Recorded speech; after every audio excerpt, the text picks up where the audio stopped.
پورا گھر اندھیرے میں ڈوبا ہوا تھا، صرف ایک کونے میں بالکل چھوٹی سی روشنی تھی، ایسے لگ رہا تھا جیسے کوئی لالٹین جل رہی ہے، شاید اس جگہ پر لائٹ نہیں تھی۔ بہت گندا گھر تھا، اس گھر میں سے بہت گندی بدبو آ رہی تھی، اس گھر میں سے ایسی بدبو آ رہی تھی جیسے وہاں پر مردہ گوشت رکھا ہو۔ میں نے اپنے دوست سے یہ کہا مجھے یہ جگہ ٹھیک نہیں لگ رہی، چلو یہاں سے چلتے ہیں، بہت گندی اسمیل آ رہی ہے۔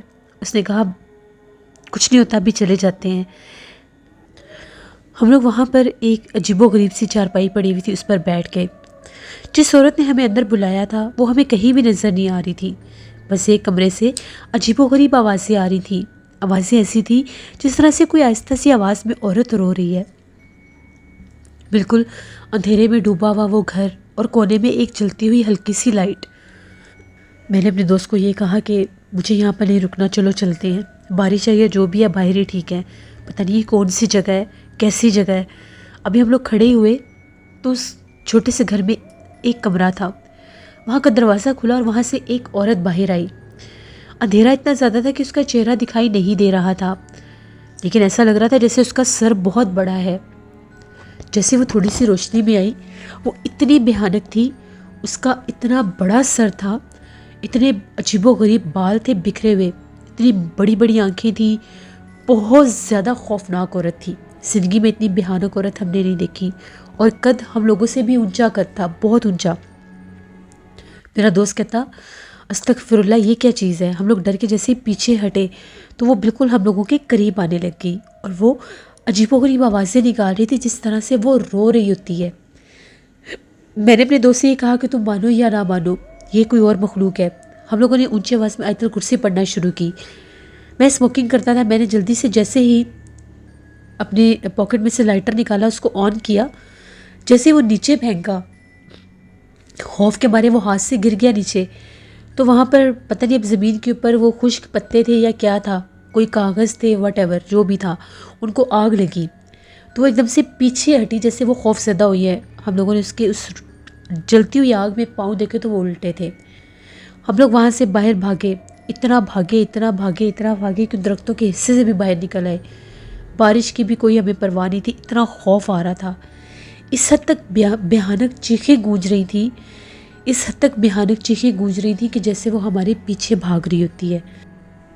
بھاگتے بھاگتے ہم لوگ اپنی جیپ کے پاس پہنچے، جیسے کیسے کر کے وہاں سے جیپ نکالی، راستے میں ایک چائے کا ہوٹل آیا، وہاں پر رکے۔ حالت بہت زیادہ ہم لوگوں کی غیر تھی، بہت زیادہ ڈرے ہوئے تھے ہم لوگ۔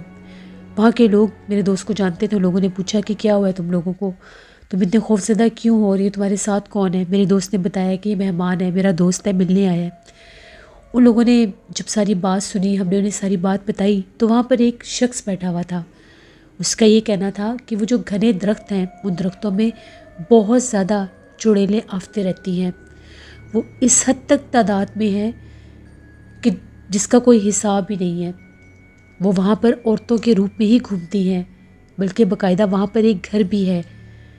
سننے میں آیا کہ وہ گھر کسی زمانے میں ایک جادوگر کا گھر تھا، وہ وہاں پر شیطانی عملیات کیا کرتا تھا۔ اس جادوگر نے ان شیطانی عملیات کے ذریعے اس اتنے خوبصورت درختوں کے علاقے میں ان چڑیلوں کو آباد کیا۔ انہی چڑیلوں نے اس جادوگر کو مار دیا تھا، اور اس بوسیدہ سے گھر میں، وہ جو خوفناک گھر ہے، وہاں پر بہت زیادہ جنات اور چڑیلیں رہتے بھی ہیں۔ اس طرف تو غلطی سے بھی کوئی نہیں جاتا جس طرف تم لوگ چلے گئے تھے۔ تم لوگوں پر اللہ کا خاص کرم ہے جو تم لوگ وہاں پر جا کر اس گھر سے زندہ بچ کر واپس آ گئے، ورنہ وہاں پر جو کوئی بھی جاتا ہے، وہ بہت سے لوگ وہاں پر جانے کی غلطی کر چکے ہیں، کیونکہ کچھ لوگوں کا یہ وہم تھا کہ اس جادوگر کے پاس بہت زیادہ خزانہ بھی تھا، بہت زیادہ پیسہ اور دولت بھی تھا، اور وہ سارا اسی گھر میں تھا۔ کچھ لالچی لوگ وہاں سے وہ لینے کے لیے بھی گئے تھے، لیکن وہ کبھی واپس نہیں آئے۔ ان چڑیلوں نے، ان جنات نے ان کو مار دیا۔ پھر میں اپنے دوست کے پاس کچھ دن رہا، بہت سخت ہمیں بخار ہو گیا، ہم لوگوں نے مسجد امام صاحب سے جا کر دم بھی کروایا تو ہم لوگ ٹھیک ہوئے۔ پھر میں واپس آ گیا۔ آج بھی جب کبھی مجھے وہ وقت یاد آتا ہے تو میرے رونگٹے کھڑے ہو جاتے ہیں۔ آج بھی میرا دوست میرے سے رابطے میں ہے، ہم لوگوں کی بات چیت ہوتی ہے۔ وہ میرے پاس کراچی آتا ہے، لیکن میں بلوچستان دوبارہ کبھی بھی نہیں گیا۔ اس کا یہ کہنا ہے کہ آج بھی وہاں پر وہ درختوں کے سلسلے، وہ جنگل آج بھی موجود ہے، لیکن دوبارہ کبھی بھی ان درختوں کی طرف ہم لوگوں نے جانے کی ہمت بھی نہیں کی، بلکہ ہم لوگ تو اب ان پہاڑی سلسلوں کی طرف بھی نہیں جاتے۔ وہ اتنے غیر آباد ہیں، وہ اتنے غیر آباد ہیں کہ وہاں پر احساس ہوتا ہے کہ جیسے آپ کے علاوہ اندیکھے وجود موجود ہیں۔ یہ میری ایک کہانی تھی جو میں نے آپ کے ساتھ شیئر کی۔ بہت شکریہ عثمان آپ کا۔ جس سے یہ تھی آج کی ایک ہارر سٹوری۔ اپنا فیڈ بیک مجھے ضرور دیں، آپ لوگوں کو کیسی لگی۔ آپ لوگ بھی اپنی ہارر سٹوریز شیئر کر سکتے ہیں ڈسکرپشن باکس میں دیے گئے ای میل آئی ڈی doshiru57@gmail.com پر۔ اس کے علاوہ آپ لوگ مجھے کمنٹ باکس میں بھی سٹوری شیئر کر سکتے ہیں۔ اپنا بہت سا خیال رکھیے گا۔ Thank you for watching. Stay blessed. اللہ نگہبان۔